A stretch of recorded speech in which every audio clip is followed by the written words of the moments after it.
Livro dos Espíritos, na questão 641, traz um alerta muito importante para nós e que nós deixamos passar de liso, não prestamos muita atenção. Então, é sobre ele que nós vamos fazer uma reflexão hoje. Diz assim: natural é a lei de Deus. É a única necessária felicidade do homem. Ela lhe indica o que ele deve fazer ou não fazer. E ele só se torna infeliz porque dela se afasta.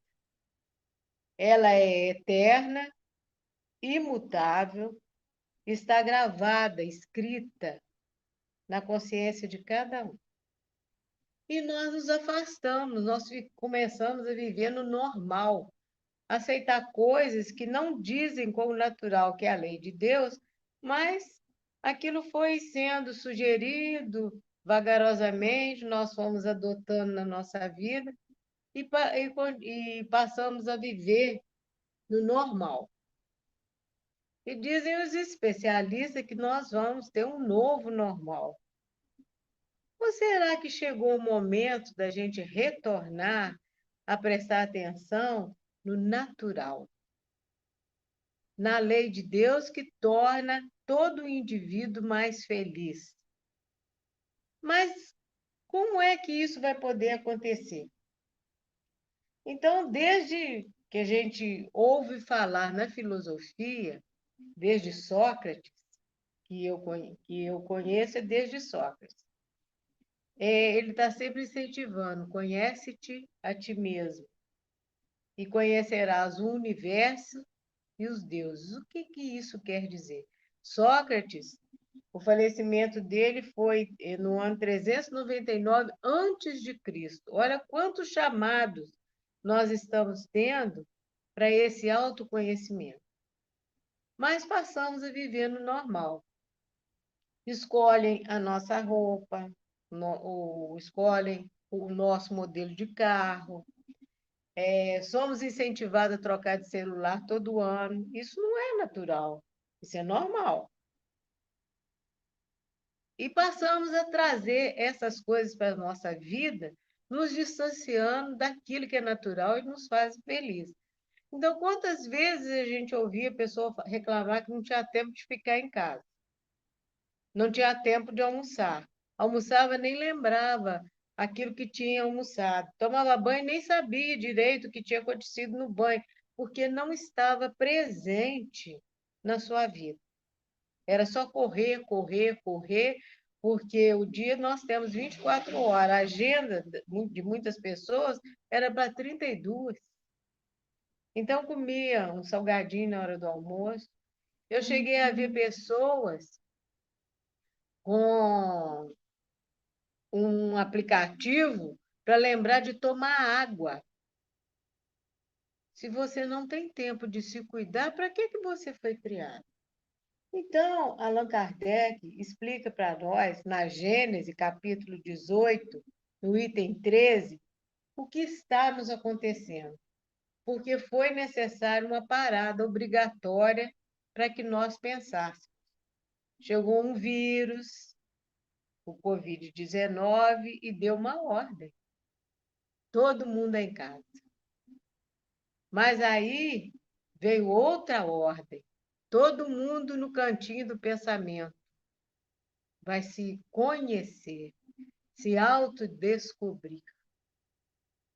E aí começou a gente ouvir falar em crise.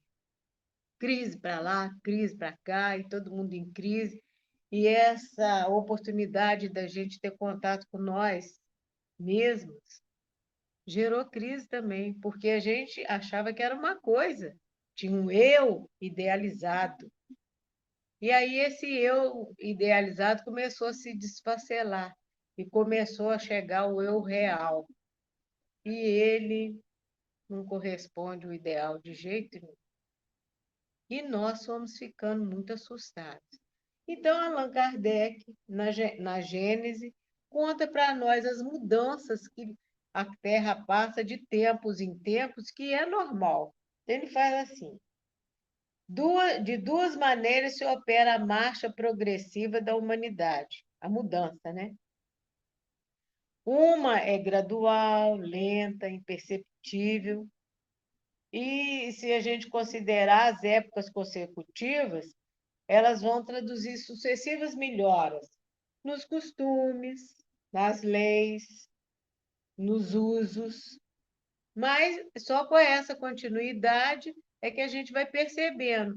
Uma hora muda uma lei, outra hora muda outra coisa, vai melhorando, porque o homem vai tomando consciência da necessidade da melhora, inclusive da vida para ele. Mas há um outro movimento que vai trazer melhorias também, mas ele é mais brusco. É semelhante a uma torrente que, rompendo os diques, que a contínuo transpõe, em alguns anos, o espaço que levaria séculos para percorrer. É isso que nós estamos vivendo.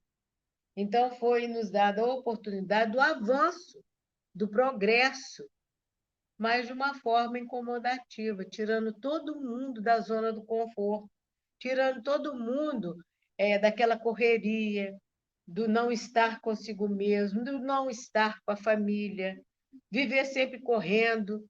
Então, foi nos dada a oportunidade nessa parada obrigatória para pensar, para repensar e refazer os nossos costumes, as nossas leis, a nossa vida. Então, ele continua. É então um cataclismo moral que traga em breves instantes as instituições do passado e ao qual sobrevém uma nova ordem de coisas que pouco a pouco se estabiliza à medida que se estabelece a calma e acaba por se tornar definitivo. Então, a hora que nós começarmos a entender a mensagem, vai chegar a calma. Nós vamos ter as nossas mudanças, sim. Não vamos voltar ao normal de antigamente. Vamos ter mais contato com o natural. E ele continua na Gênese, no mesmo capítulo 18, no item 33. Fala o seguinte: mas como é que vai acontecer essa regeneração? Todo mundo tem que melhorar, todo mundo tem que fazer o progresso, como é que vai ser isso? Então, ele fala: a regeneração da humanidade não exige absolutamente a renovação integral dos espíritos. Basta uma modificação em suas disposições morais. Essa modificação se opera em todos quantos lhe estão predispostos, desde que sejam subtraídos à influência perniciosa do mundo. Então, o que nós vemos? Que nós vamos ter uma melhora, essa melhora vai ser gradativa, mas não precisa ser total na nossa vida. E essa crise que se estabelece, que gera tantas outras crises, nós vemos que é uma crise espiritual, é a fonte de tudo. Porque nós estamos dominados pelos desvios do vício do pensamento, vício dos costumes, vício da alimentação. E chega para nós o apelo, é o apelo do sentimento da fraternidade cristã. Nós estamos precisando mais da verdade do que do dinheiro, mais da luz do que do pão. O que é a luz? A luz é o esclarecimento, é o conhecimento, mais tempo para a gente estudar, entender o que é que nós estamos fazendo aqui. O que nós viemos fazer aqui? Por que nós estamos aqui? De onde nós viemos? Para onde nós vamos? E essa mensagem Emmanuel traz para nós no livro Palavra do Infinito, que está do ano de 1935 e está totalmente atual.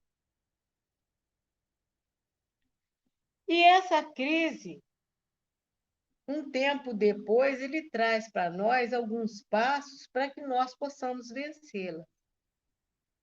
Está no livro Justiça Divina, é a lição 70, e é do ano de 1959.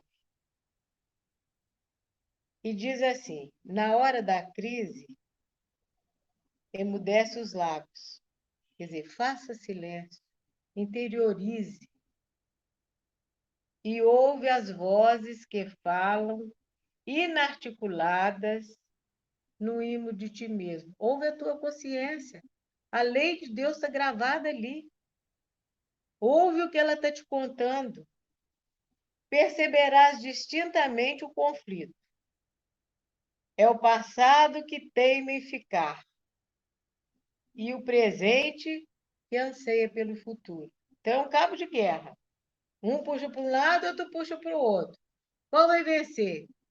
Aquele que a gente puser mais força nele. É o cárcere e a libertação. A sombra e a luz. A dívida e a esperança. É o que foi e o que deve ser. É, na essência, é o mundo e o Cristo no coração. E grita o mundo pelo verbo dos amigos e dos adversários, na terra e além da terra. E adverte o Cristo através da responsabilidade que nos vibra na consciência. O que o Cristo e o mundo nos pede? Então, diz o mundo: acomoda-te como puderes. Pede o Cristo: levanta-te e anda. Ação. Vem, caminha. Diz o mundo: faze o que desejas. Pede o Cristo: não peque mais. Não te maltrate mais. Não te magoe mais. Não te afaste do natural. Diz o mundo: destrói os opositores. Pede o Cristo: ama teus inimigos. Mas esse ama teus inimigos, a gente não vai amar como a gente ama um amigo, abraça um amigo. Não vibre na mesma faixa dele. Não tenha os mesmos desejos que ele tem para você. Deseje para ele paz, faça prece, tenha os bons pensamentos para ele. Diz o mundo: censura como quiseres. Pede o Cristo: não condene. E olha que a gente tem condenado muito. Qualquer coisa que a gente vê de comentário nas redes sociais, sempre tem alguém para condenar alguém, como se não cometesse nenhum erro, se esquecendo daquela passagem. Aquele que não tem pecado, que atire a primeira pedra. Diz o mundo: não repares os meios para alcançar os fins. Pede o Cristo. Diz o Cristo: serás medido pela mesma medida que aplicares aos outros. Nós fazemos a nossa medida. É aquela que a gente emprega para o outro que vai ser usada para nós. Diz o mundo: aborrece os que te aborrecem. Pede o Cristo: ora pelos que te perseguem e caluniam. É a melhor forma. A gente sai do nível daqueles que nos aborrecem e fica num tom um pouquinho mais acima. Não somos mais atingidos. Diz o mundo: acumulo ouro e poder para que te faças temido, não amado, temido, muitas vezes odiado. Diz o Cristo: provavelmente nesta noite pedirão a tua alma. E o que amontoaste? Para que será? Para quem será? Porque eu só levo as minhas conquistas espirituais. Todas as minhas conquistas materiais, elas ficam aqui. Não levo de jeito nenhum. Para quem eu estou acumulando? Para mim ou para ficar aqui? Diz o mundo, renega os que te incomodem. Pede o Cristo. Ao que te exija 1000 passos, caminha com ele 2000. Vai além. Nós podemos ir. Não faz só o necessário, só o habitual, não. Vai além. Diz o mundo, apega-te à posse. Pede o Cristo. Ao que te rogue a capa, cede também a túnica. E chegou ao chamado da fraternidade.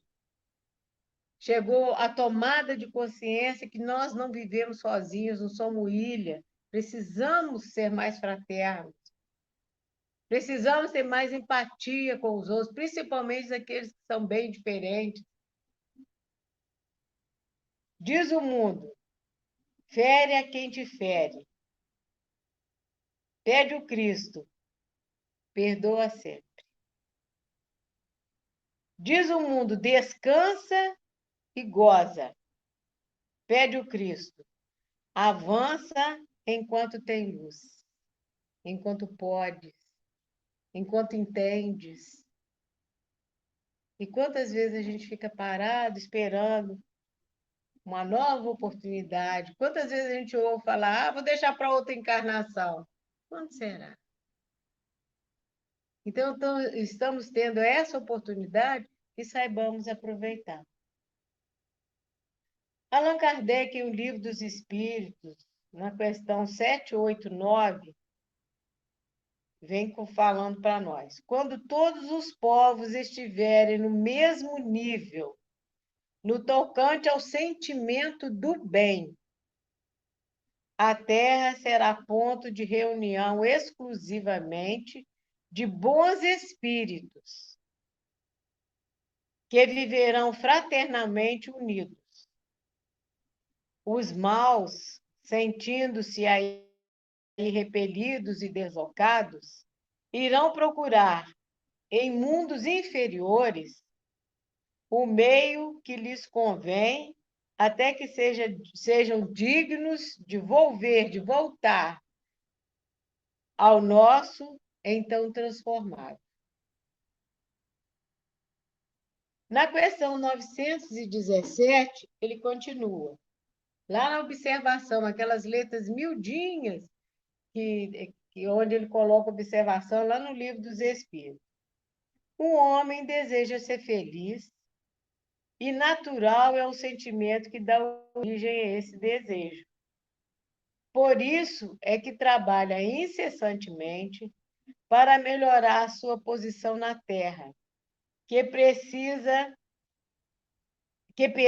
as causas de seus males para remediá-los. Não é isso que a gente faz? Uma coisa está nos incomodando, nós vamos procurar uma forma de remediar aquilo, de melhorar, para se tornar uma coisa mais prazerosa. Continuando.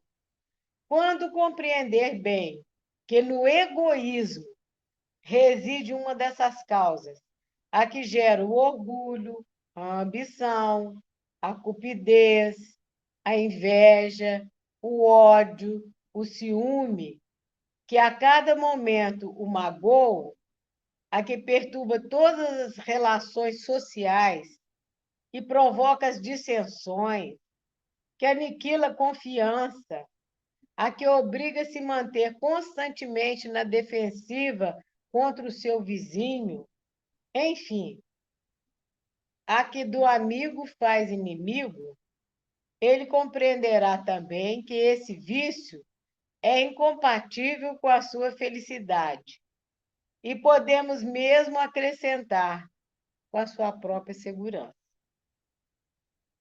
Continua ele ainda. E quanto mais haja sofrido por efeito desse vício, mais sentirá a necessidade de combatê-lo, como se combatem a peste, os animais nocivos e todos os outros flagelos. Então, nós precisamos passar pela dor. Nós precisamos passar pelo incômodo. E muitas vezes ele precisa ser enorme. ele precisa ser bem incomodativo, para que nós fiquemos enjoados daquilo e tomemos as nossas providências para melhoria, para renovação, para aquilo que a gente precisa de renovação na nossa vida. O seu próprio interesse a isso o induzirá. O egoísmo é a fonte de todos os vícios, como a caridade é a fonte de todas as virtudes. Destruir um e desenvolver a outra deve ser o alvo de todos os esforços do homem. Então, nós precisamos ir renovando. Isso não vai ser de um dia para o outro. Milhares de anos de escuridão, de ignorância, não vai ser transformado num dia. Vão ser necessário tempo. Mas se todo dia a gente começar a fazer essa transformação, ter esse policiamento, buscar a nossa renovação, nós chegaremos lá. Mas isso demanda boa vontade, isso demanda persistência, isso demanda a gente prestar bastante atenção, porque nós temos o hábito de prestar muita atenção nas falhas alheias e distraímos as nossas.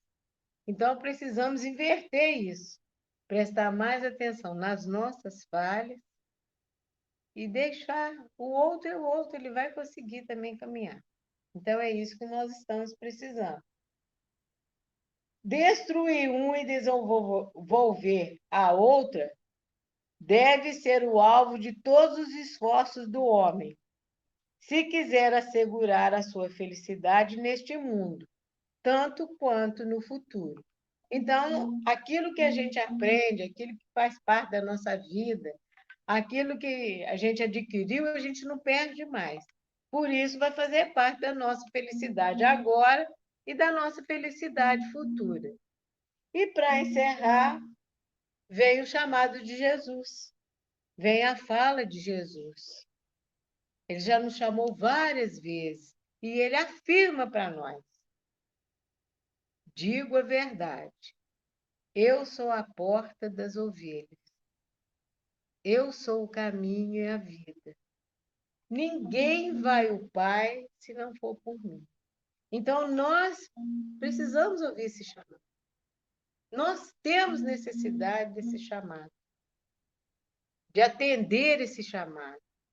Então, vamos nos aproximar mais do natural, vamos fazer as pazes com a lei de Deus, para que nós sejamos felizes, para que nós possamos vencer, porque não adianta nada esse tempo todo a gente recolhido nesse recolhimento no nosso lar, se nós não melhorarmos, se nós não fizermos o autodescobrimento, se nós não buscarmos a conhecer esse grande desconhecido que somos nós mesmos. Então, é isso que nós estamos precisando. Muita paz para todos nós. Eu quero pedir desculpa porque o nervoso me fez esquecer da prece.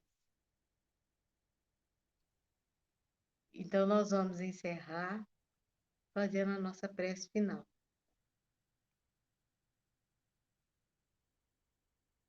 Mestre Jesus, é com o nosso coração cheio de alegria que queremos te agradecer a oportunidade do aprendizado dessa noite. Te suplicamos que nos sustente, Senhor, a boa vontade, a coragem, a persistência, para fazermos como o filho pródigo o caminho de volta, para reencontrar a lei natural, para buscarmos trilhar um caminho mais seguro que nos traga felicidade, não só nessa vida, mas nas vidas futuras. Te rogamos que, por acréscimo da sua misericórdia, cubra a nossa terra, com as suas vibrações de amor, tratando a todos nós que nos encontramos aflitos, desorientados, acabrunhados, porque como nos prometeste, vinde a mim, todos vós que estáis acabrunhados, que eu vos aliviarei. E nós estamos te buscando, Senhor, para sentir esse alívio. Que a sua paz nos envolvendo, nos sustente nessa busca de paz na nossa vida. Louvado seja Deus. Uma excelente noite para todos, uma excelente semana. Muita paz para todos nós.